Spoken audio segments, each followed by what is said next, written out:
हाँ दोस्तों, कैसे हैं आप लोग। मुझे आशा है कि आप लोग अच्छे ही होंगे। और इसी के साथ मैं आज अपना नया टॉपिक स्टार्ट करने वाला हूँ प्रकाश का। और हाँ, एक बात और, आज सबसे मोस्ट इम्पॉर्टेंट बात, और आज के बाद रोज़ के लिए, कि मैं आप लोगों को आज से एक ट्रिक वीडियो के लास्ट में बताऊंगा, और एकदम धांसू ट्रिक बताऊंगा, और आज भी बताऊंगा। ठीक है, आप लोग बने रहिए पूरे वीडियो में मेरे साथ। आइए शुरू करते हैं। आज हमको जो पढ़ना है बेटा विज्ञान में, प्रकाश वाले चैप्टर में, आज हमको करना है अवतल दर्पण के लिए सूत्र का निगमन। क्या पढ़ना है हमको? अवतल दर्पण के लिए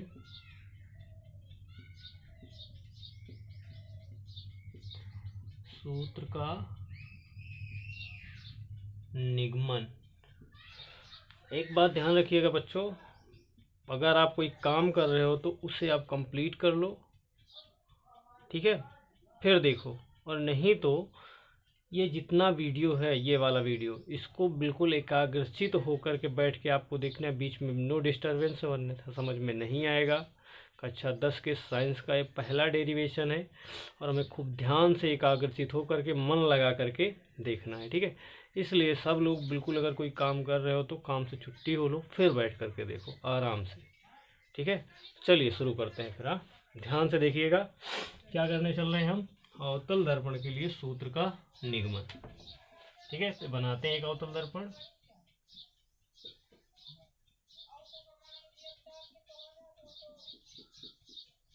ये है एक अवतल दर्पण M1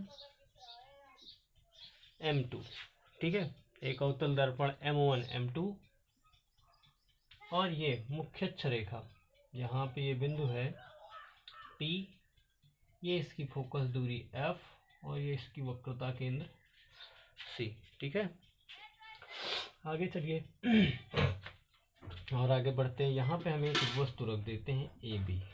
एक वस्तु का कौन से रखते हैं? AB। और प्रकाश के नियमानुसार जो फर्स्ट रूल है हमारा, कि जो पहले रेखा होती है वो कहाँ से जाती है? मुख्य अक्ष के समांतर, है ना। मुख्य अक्ष के समांतर जाती है और मुख्य फोकस से होकर के वापस लौटती है। तो फोकस से होकर के वापस लौट आएगी। तो सेकेंड रूल होता है हमारा, वो क्या होता है कि वक्रता केंद्र से जो प्रकाश की रेखा जाती है वो दर्पण में टकराने के पश्चात कहाँ से? उसी मार्ग से वापस लौट जाती है। दोनों रेखाएं एक दूसरे को कहाँ पर काटती हैं? वक्रता केंद्र तथा फोकस के बीच में। यहाँ पे हम क्या करते हैं कि लंब डाल देते हैं मुख्य अक्ष से, उसी के नीचे, ठीक, ये डाल दिया B डैश A डैश, ठीक है। देखिए जो रेखा यहाँ पे गई है, यहाँ से ये जगह पे काटी, इस बिंदु को हम D नाम दे देते हैं। क्या नाम देते हैं? D। और इस D बिंदु से इस मुख्य अक्ष रेखा पर एक लंब डाल देते हैं N। ध्यान से समझिएगा, ठीक है। क्या क्या हुआ, पूरा क्रियाकलाप फिर से समझ लीजिए।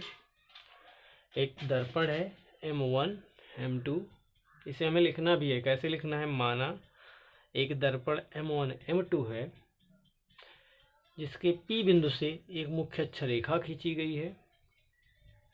P बिंदु हमारा ध्रुव है, और उस पर फोकस F तथा वक्रता केंद्र C है, ठीक है। वक्रता केंद्र तथा अनंत के बीच में एक वस्तु AB रखी गई है, ठीक है, जो मुख्य अक्ष के समान, जिससे एक किरण मुख्य अक्ष के समांतर जाती है और दर्पण के बिंदु D पर टकराती है। टकराने के पश्चात मुख्य फोकस से होकर के वापस लौट आती है, ठीक है। पुनः दूसरी किरण वक्रता केंद्र से होकर के जाती है और दर्पण में टकराने के पश्चात पुनः उसी मार्ग पर वापस लौट जाती है, ठीक है। दोनों रेखाएं एक दूसरे को A डैश पर प्रतिच्छेद करती हैं। हम मुख्य अक्ष रेखा पर A डैश से लंब डालते हैं, जो कि वस्तु का प्रतिबिंब है, ठीक है। पुनः बिंदु D से हम मुख्य अक्ष रेखा पर एक लंब डालते हैं DN, ठीक है। बात समझ में आई? चलें आगे बढ़ें। देखिए यहाँ पे एक त्रिभुज बना है ABC, त्रिभुज ABC तथा त्रिभुज CA डैश B डैश, या ऐसे सी B dash A dash, C B dash A dash. ठीक है, तथा क्या लिखते हैं, लिख देते हैं सीधा सही सही, फिर आप बाद में समझते हैं। देखो यहाँ पे देखो ये एंगल कितना है 90 डिग्री का, ये कितना है 90 डिग्री का, चूँकि ये भी लंब है ये भी लंब है, 90 अंश के है ना। और इसको देखो ये दोनों कोण, प्रतिच्छेदी रेखा यहाँ पे ये शीर्षाभिमुख कोण, शीर्षाभिमुख कोण क्या होते हैं, बराबर होते हैं ना। तो यानी कि ये दोनों कोण भी बराबर हैं, ये दोनों कोण भी बराबर हैं। और किसी त्रिभुज के यदि दो कोण बराबर होते तो तीसरा कोण भी सेम सेम होता है। तो यानी ये कोण भी क्या हो जाएंगे, आपस में बराबर हो जाएंगे। तो जब किसी त्रिभुज के सभी कोण, जैसे कोई दो त्रिभुज है, एक त्रिभुज ये है दूसरा त्रिभुज ये है, अब मान लो ये त्रिभुज बड़ा ही क्यों ना हो, ठीक है, लेकिन जो दोनों त्रिभुज हैं, दोनों त्रिभुज के ये कोण ये कोण ये कोण ये कोण, तीनों कोण आपस में एक दूसरे के बराबर है, तो इन त्रिभुजों को हम क्या कहते हैं, समरूप त्रिभुज कहते हैं। ठीक, क्या कहेंगे, समरूप त्रिभुज। और जब समरूप त्रिभुज होते हैं तो समरूप त्रिभुज का एक रूल होता है कि बड़ी भुजा बटा छोटी भुजा। चलिए लगा देते हैं, तो क्या हो जाएगा, ए बी बटा B dash A dash, B dash A dash बराबर बी सी बटा C B dash, C B dash. ये बन गया हमारा समीकरण 1। ठीक है, सेकंड देखते हैं। सेकंड कहाँ पे देखना है हमको, यहाँ पे एफ एन डी कौन सा त्रिभुज है, यहाँ पे भी त्रिभुज लगा दो, त्रिभुज एफ एन डी तथा वही चीज़ यहाँ पर भी होगा, समरूप ही होगा। कौन कौन सा, एफ एन डी तथा F B dash A dash, तथा एफ त्रिभुज F B dash A dash. ठीक है, यहाँ पर भी ध्यान से देखो, ये वाला एंगल 90 का है, सेम सेम है, ये दोनों एक दूसरे के शीर्षाभिमुख हैं, तो ये वाला स्वाभाविक है कि बराबर होगा। ठीक है, तो ये भी क्या हो जाएंगे बराबर। तो इसमें वही फार्मूला, बड़ी भुजा बटा छोटी भुजा, यानी एन डी अपान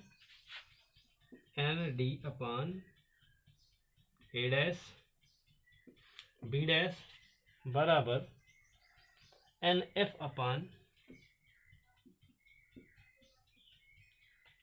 F B dash, F B dash. ठीक है, ये बन गया हमारा समीकरण नंबर 2। ठीक, इतना हो गया। एक चीज अब समझना है हमको, इतना 2 समीकरण हमें मिल गए हैं। यहाँ पे देखिए एक चीज समझो, जैसे 2 रेल की पटरियाँ हैं, ठीक, यहाँ पर देखो रेल की पटरी में यहाँ इतने का डिस्टेंस है 5 मीटर, कितना है 5 मीटर।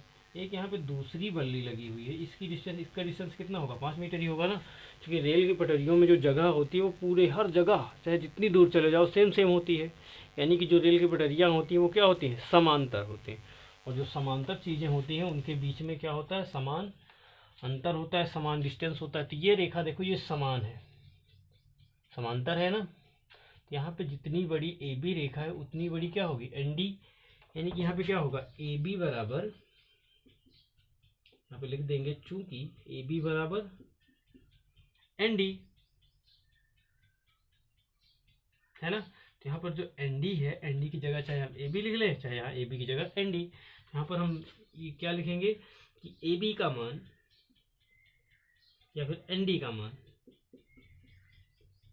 या ए बी बराबर एन डी का मान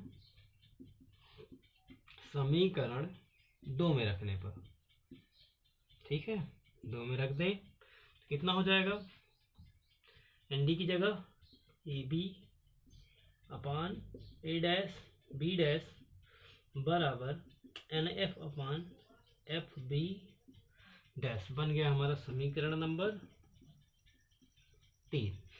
ठीक, बात समझे, समीकरण 3 हमारा बन गया। अब देखो समीकरण 1 को देखो, समीकरण 3 को देखो, A B upon A B dash, A B upon A B dash, same same मिल रहा है, तो हम लिखेंगे यहाँ पर समीकरण 1 व समीकरण 3 से।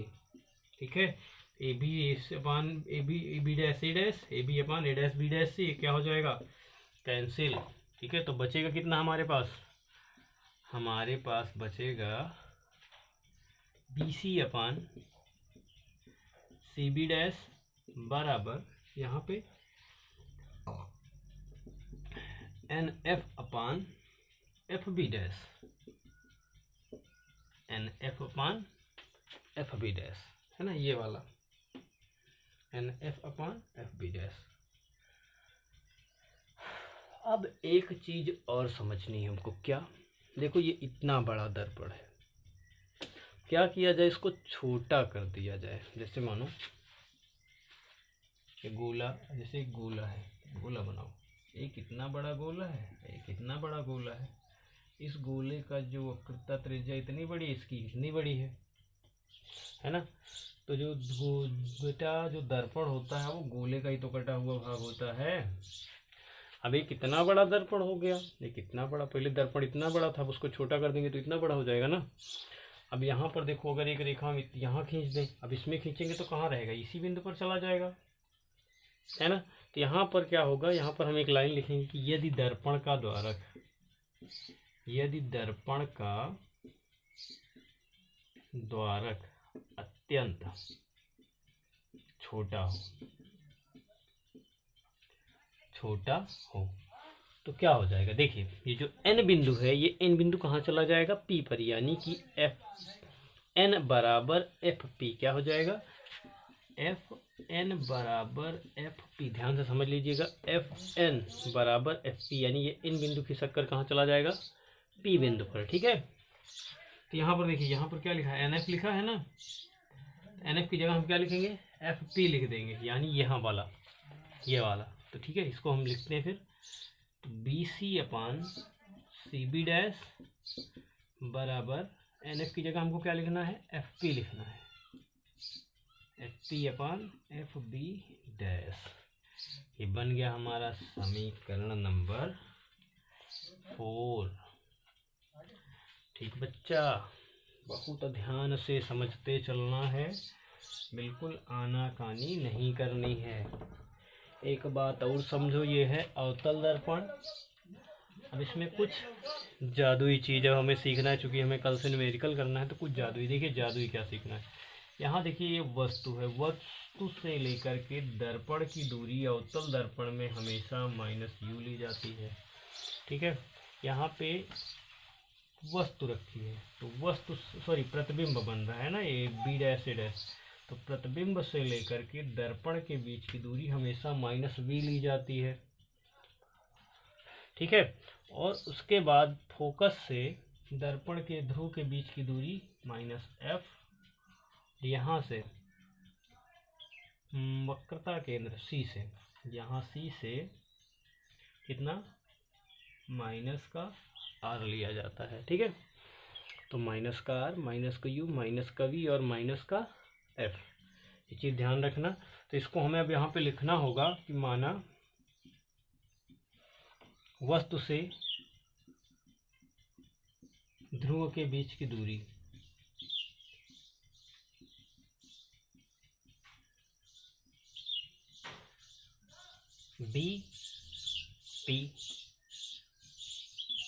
BP बराबर कितना, माइनस का u।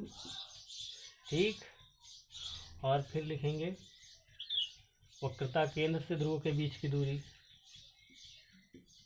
ठीक है, आप लोग लिख लीजिएगा, वक्रता केंद्र से ध्रुव के बीच की दूरी कितनी, CP बराबर, मैं ऐसे डायरेक्ट लिख दे रहा हूँ, CP बराबर माइनस का r, फिर लिखना है हमको प्रतिबिंब से ध्रुव के बीच की दूरी, प्रतिबिंब से ध्रुव के बीच की दूरी क्या माना, माइनस का v, यानी कि b dash p, b dash p बराबर कितना, माइनस का v, और फोकस से ध्रुव के बीच की दूरी -f, फोकस क्या है, FP, FP बराबर माइनस का f।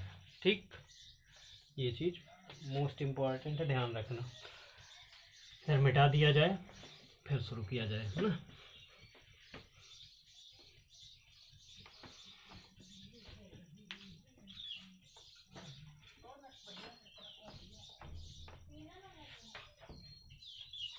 तो अब शुरू करते हैं फिर। यहाँ पे देखो, ये हमारा समीकरण है बी सी बटा सी बी डैश बराबर एफ पी बटा एफ बी डैश। ठीक, एक बात ध्यान रखो, देखो 1 मीटर की ये वाली पेन है, ऐसे मान लो मेरी मार्कर जो है 1 मीटर का, ये पेन जो है ये 2 मीटर की, दोनों को जोड़ने पर कितना हो गया 3 मीटर। मतलब ये टोटल पेन की लंबाई कितनी है 3 मीटर।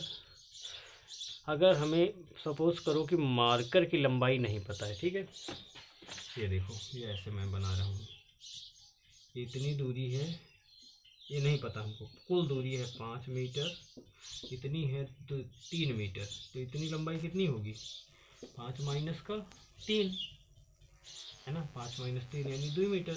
ऐसे तो हम 2 मीटर कह सकते हैं, लेकिन लॉजिकली हमें ऐसे ही तो लगाना होगा 5 माइनस का 3। ठीक है, तो यहाँ पे भी वही काम हम करेंगे, जैसे बी सी है, क्या है बी सी, और बी सी ये है, यहाँ से लेकर यहाँ तक की लंबाई को, तो इतना तो हमको पता नहीं, तो हम क्या कर सकते हैं बी सी ज्ञात करने के लिए B P minus C P, एक बार लिख ले फिर बताते हैं।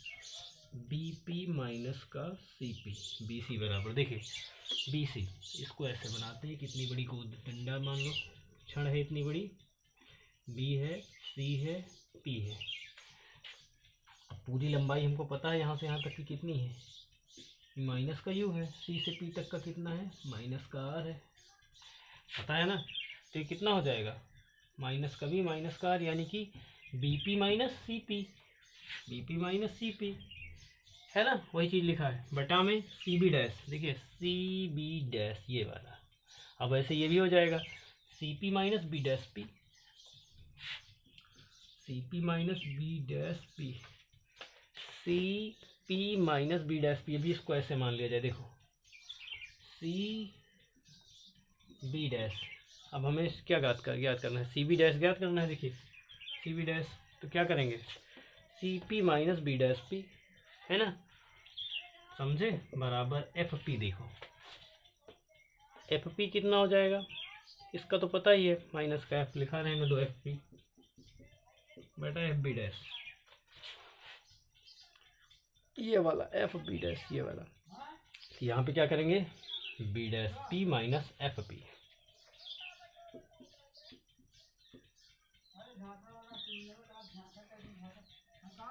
ठीक है, बी डैश पी, देखिए यहाँ पे B dash P minus F P, वही वाला सेम पुराना वाला कंडीशन है ना, ये वाली लाइन वाली, ध्यान रख लो इसको।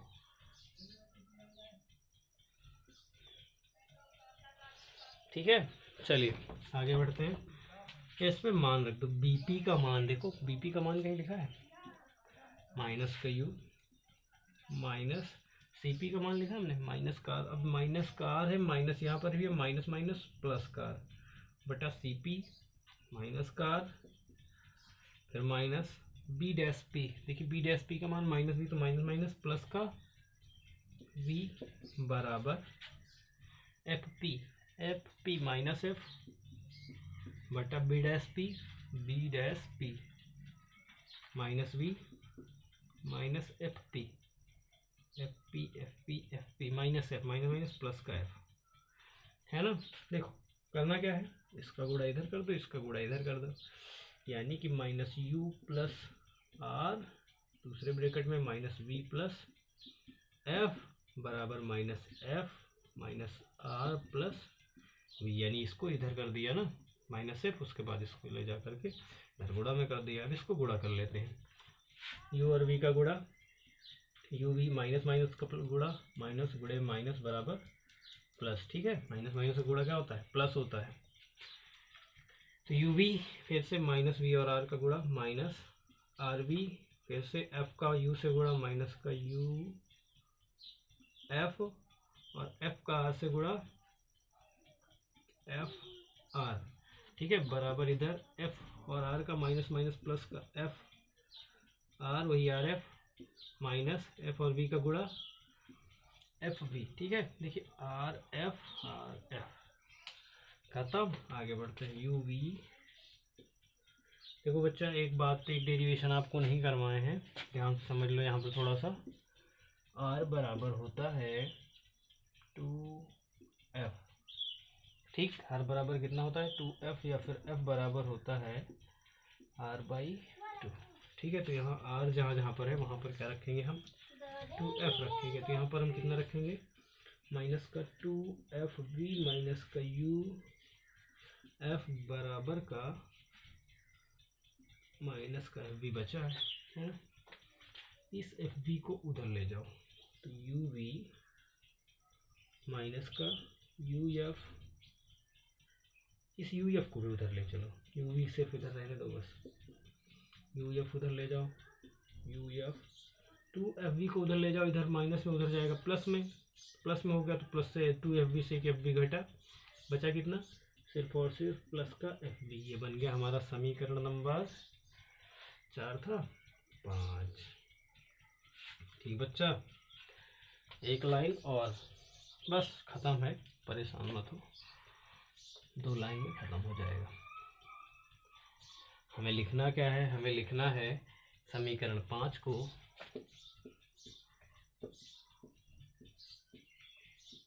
यू वी एफ से भाग देने पर।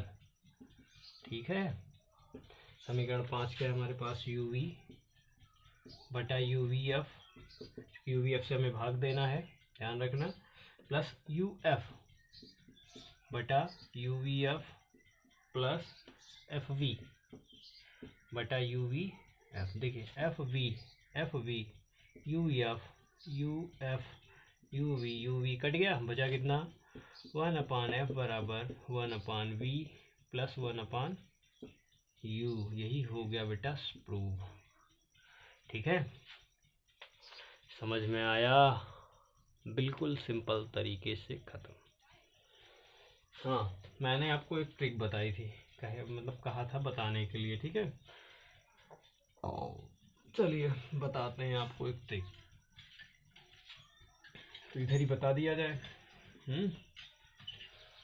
धांसू वाली ट्रिक बता दें। और हाँ, अब रोज़ आप लोग मेरे चैनल को सब्सक्राइब कर लो, ताकि आप लोगों को रोज़ का रोज़ नोटिफिकेशन मिलता रहे। और लाइक करो, शेयर करो, और वीडियो को स्किप करके मत देखो, एक तरफ से बिल्कुल देखो, ऐड भी देखो, जो भी आए सब देखते जाओ एक तरफ से। ठीक है, बहुत मज़ा आएगा वीडियो देखने में। और नहीं मज़ा आता तो प्लीज़ कमेंट करके बताइए मुझे, ज़रूर मज़ा आएगा फिर। ठीक है, तो एक आपको बताते हैं, जैसे कहीं कहीं पर लिखा होता है 2/3 का 20%। ये तुम्हारे सिलेबस से संबंधित नहीं, लेकिन लाइफ के लिए ज़रूरी है। 20%, इसका मान देखो कैसे निकालना है, कुछ नहीं करना है, इसका मान ज्ञात करना है। कहीं कहीं पर दिया होता है, बच्चे गलती कर जाते हैं, सिर्फ इतना कह दे कि 2/3 का 20% बताइए, तो कैसे बताएंगे। तो 2/3 का की जगह गुणा का चिन्ह 20 लिखिए, प्रतिशत का मतलब प्रति का मतलब हो 1 होता है, शत का मतलब 100, यानी बटा 100। 0 से 0 काटिए, 2 एकम 2 का पंचे 10, बचा कितना 2/3 गुणे 1/5। इसका इससे गुणा, इसका इससे गुणा, यानी 2 एकम 2, 3 पचे 15, यानी 2/15 आंसर। ठीक है, ट्रिक समझ में आई हो तो और ज़्यादा लाइक शेयर सब्सक्राइब करो। धन्यवाद।